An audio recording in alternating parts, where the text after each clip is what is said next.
تو first category میں تو وہ لوگ آ گئے کہ جنہوں نے اس دنیا میں بڑے بڑے اعمال کیے، جہاد کیا اور اللہ کی راہ میں بڑا مال خرچ کیا، اور اسی طرح بڑا علم سیکھا، قاری قرآن بن گئے، عالم دین بن گئے، لیکن نیت میں جو ہے وہ خلل تھا، نیت صحیح نہیں تھی، انٹینشن صحیح نہیں تھی۔ پھر قیامت میں ان لوگوں کا بہت ہی برا انجام ہے کہ انہیں منہ کے بل گھسیٹ کے لے کے جایا جائے گا اور انہیں جہنم میں ڈال دیا جائے گا۔ But on the other hand ہمارے پاس کچھ اس طرح کے افراد ہیں کہ وہ عمل تو بہت تھوڑا سا کرتے ہیں، لیکن عمل ایسا کہ اللہ تعالیٰ اس عمل کو دیکھ کے مسکرا دیتا ہے۔ تو آئیے دیکھتے ہیں کہ ایسے کون لوگ ہیں اور وہ ایسے کیا عمل کرتے ہیں، اس عمل میں ایسی کیا خاص بات ہوتی ہے کہ اللہ تعالیٰ اس عمل کو دیکھ کے مسکرا دیتا۔ تو ایک دفعہ کا ذکر ہے کہ ایک آدمی نبی کریم صلی اللہ علیہ وسلم کے پاس تشریف لاتے ہیں اور وہ شخص کہتا ہے کہ اے اللہ کے رسول، میں بھوک کی وجہ سے بڑا نڈال ہوں اور مجھے کچھ کھانے کی طلب ہے۔ تو آپ صلی اللہ علیہ وسلم کی کیا عظیم شان کہ جو رحمت للعالمین ہیں، کہ جو دونوں جہاں کے لیے رحمت بنا کے بھیجے گئے ہیں، تو انہوں نے فوراً یہ بات سنتے ہی اپنی تمام بیویوں کے پاس اس پیغام کو بھیجا کہ بھئی اگر کچھ کھانے کا ہے، کوئی کھانے کے لیے کوئی سامان ہے، کوئی چیز ہے تو فوراً دی جائے۔ لیکن کچھ ہی دیر بعد جواب آتا ہے کہ آپ کو جس نے برحق بنا کے بھیجا، یعنی اللہ تعالیٰ کی قسم کہ گھر میں ایک پانی کے سوا کچھ بھی نہیں ہے۔ تو یہ جواب سنتے ہی آپ صلی اللہ علیہ وسلم نے اپنے تمام صحابہ سے پوچھا کہ بھئی آج کون ایسا شخص ہے جو اس شخص کو اپنے ہاں مہمان بنائے گا؟ تو میرے صحابہ میں سے کون ایسا شخص ہے کہ جو اس شخص کی مہمان نوازی کرے گا، اس کو اپنے گھر لے کے جائے گا اور کھانا کھلائے گا؟ تو ایک انصاری صحابی اس شخص کی مہمان نوازی کے لیے تیار ہو گئے اور آپ صلی اللہ علیہ وسلم سے کہا کہ اے اللہ کے رسول، اس کو میرے ساتھ آپ بھیج دیجئے، میں انشاءاللہ اس کی مہمان نوازی کروں گا۔ اب آگے کیا ہوا کہ جیسے ہی وہ گھر پہنچے اور بیوی سے دریافت کیا کہ بھئی کچھ کھانے کا ہے، اب آگے سے بیوی کا کیا جواب آتا ہے؟ بیوی دیکھتی ہیں کہ گھر میں کیا کھانا ہے اور پھر وہ جواب دیتی ہیں کہ گھر میں تو صرف بچوں کے لیے ہی کھانا بچا ہوا ہے۔ وہ ذرا اب متوجہ ہوں اور ذرا دیکھیں، ذرا فوکس کریں کہ اب آگے کیا ہونے والا ہے، آگے وہ صحابی ایسا کیا عمل کریں گے کہ اللہ تعالیٰ اس کے عمل پہ مسکرا دیں گے۔ ان صحابی نے اپنی بیوی سے کہا کہ تم بچوں کا کسی بھی چیز سے دل بہلا کر ان کو سلا دو، اور جب کھانے کا ٹائم ہو، کھانا لگ جائے اور وہ جو ایک شخص ہے جسے ہم نے آج مہمان بنایا ہے، جب وہ دسترخوان پہ بیٹھ جائے تو تم جو چراغ جل رہا ہوتا ہے، جس سے روشنی آ رہی ہوتی ہے، اس کو بند کر دو،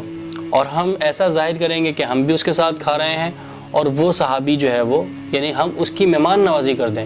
اس کا پیٹ بھر جائے، لیکن ہم جو ہے وہ ہم کھانا نہیں کھائیں گے، ہم ایسا ظاہر کریں گے کہ ہم بھی اس کے ساتھ کھانا کھا رہے ہیں، اور اس طرح ہمارا جو ہے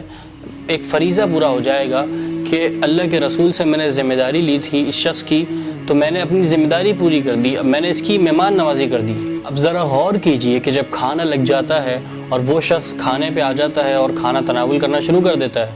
تو بیوی جو ہے وہ چراغ بند کر دیتی ہے، اور اندھیرے میں ایسا وہ میاں بیوی دونوں، یعنی وہ صحابی اور ان کی بیوی دونوں ایسا ظاہر کرتے ہیں کہ وہ بھی کھانا کھا رہے ہیں، اور اس طرح وہ شخص جو مہمان تھا وہ کھانا کھا لیتا ہے اور اس کا پیٹ بھر جاتا ہے۔ اب یہاں پہ میاں بیوی یہ ظاہر کر رہے تھے کہ وہ دونوں بھی کھانا کھا رہے ہیں، لیکن وہ دونوں میاں بیوی، صحابی اور ان کی بیوی، دونوں رات بھر بھوکے سو جاتے ہیں۔ جب صحابی آپ صلی اللہ علیہ وسلم کے پاس صبح پہنچے تو آپ صلی اللہ علیہ وسلم نے فرمایا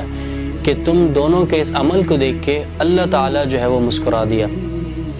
آخر اس عمل میں ایسا کیا تھا کہ اللہ تعالیٰ اس عمل کو دیکھ کے مسکرا دیا؟ اس عمل میں اللہ تعالیٰ کا اخلاص اور آپ صلی اللہ علیہ وسلم کی فرما برداری موجود تھی، اور یہی وہ موقع ہے کہ جہاں اللہ تعالیٰ نے یہ آیت فرمائی وَيُؤْثِرُونَ عَلَىٰ أَنفُسِهِمْ وَلَوْ كَانَ بِهِمْ خَصَاصَةٌ، کہ وہ اپنے اوپر انہیں ترجیح دیتے ہیں، اپنے اوپر اپنی ضرورت ہوتی ہے لیکن دوسروں کو ترجیح دیتے ہیں، دوسروں کا بھلا چاہتے ہیں کہ دوسرے کا پیٹ بھر جائے، دوسرے کی جیب میں کچھ چلا جائے،